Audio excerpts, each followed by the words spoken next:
ฟ้าสดใสงามวิไลเมืองลาวเบิกบานแสงส่องประสานหุ่งเมืองอาบแสงสุรีมีพักนำพาสร้างสาวดมหังมีศาสตร์ลาวได้มีวันนี้เกียรติศักดิ์ศรีมีใสสง่าวันนี้สุขสันต์เป็นวันที่ดีของเรา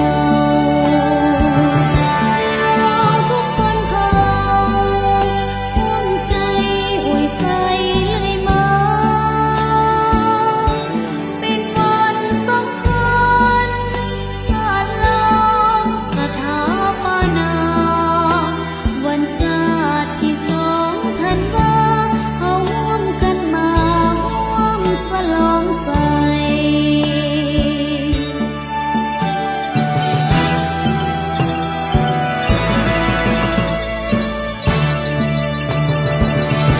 พวกเราขอห่วงขอส่งแห่งใจในวันยิ่งใหญ่ของมวลหมู่สาวลาว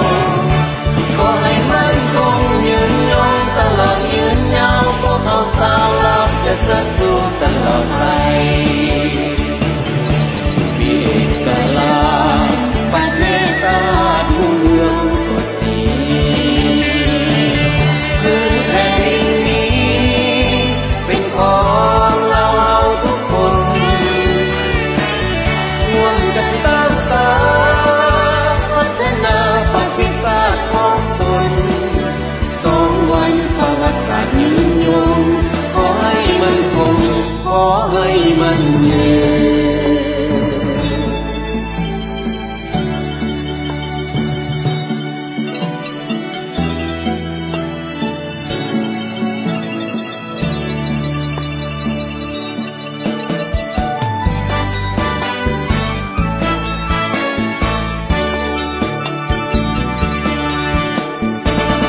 วันนี้สุขสันต์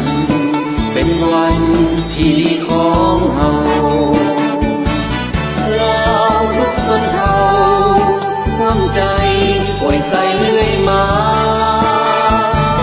เป็นวันสำคัญ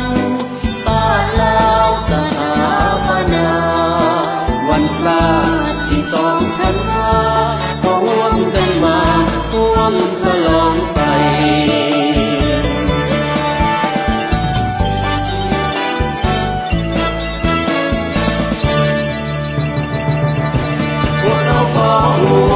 ขอส่งแห่งใจในวันยิ่งใหญ่ของมวลหมู่สาวลาว